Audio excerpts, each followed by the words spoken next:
As you will know, Uganda is the biggest trading partner of Kenya. So it is not just a friendly country, it's not just a neighboring country, it is the biggest trading partner of Kenya. And therefore trade between Kenya and Uganda is extremely crucial for the government and the people of Kenya, because much of our regional trade is generated between in the business interactions between ourselves and our brothers and sisters from Uganda. We are aware therefore this project is a joint project between the two countries, and there is what each country needs to do to have the project ready for commissioning. We are aware that the Ugandan side has made some good progress and are almost ready, and therefore we came also to assess on the Kenyan side what has been done and what remains to be done, so that we can prepare for the commissioning of the project by the two heads of state at an appropriate time to be announced, but hopefully very soon. The project has registered some success. Of course, other than the terminal buildings and the facilities around here, the project involves improving or expanding the road between Suam and Kithure. There are some outstanding issues which have been raised by stakeholders around here. And when His Excellency the President visited in May last year, some of these issues have been raised. And I'm here to report that we're making progress to make sure that those issues are expedited so that they give way to the commissioning of the project.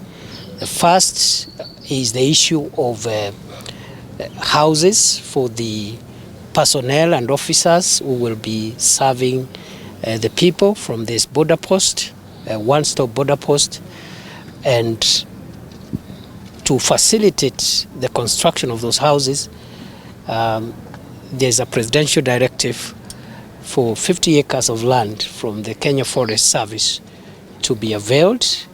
Some progress have been made, and I think by tomorrow we shall be announcing that progress from Nairobi, so that we start the construction of those staff houses to ensure that the project is complete and ready for commissioning. So we estimate in the next couple of months we will have finished what needs to be done, and this one-stop border post will be officially commissioned, as I have already said.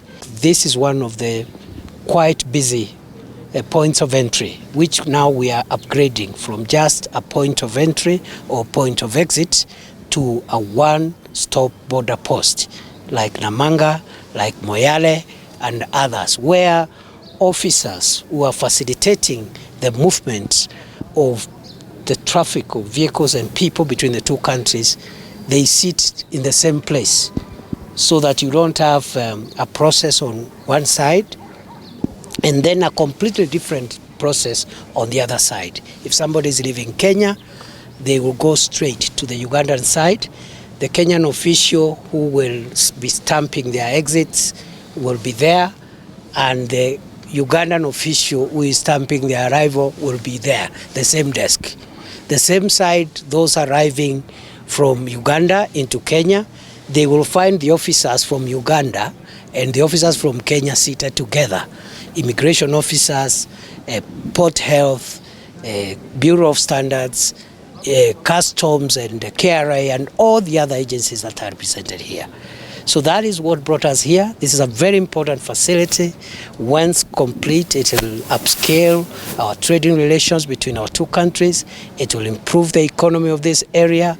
It will expand this area, because we anticipate, as is the expectation, that the land that we are acquiring to build the houses for the officers and staff, that land also will be big enough to allow the emerging of a border town we need a border town to emerge so that you cement on those relations. So this is about trade, but it's also about people-to-people interactions. People-to-people interactions are important because the two countries share many things.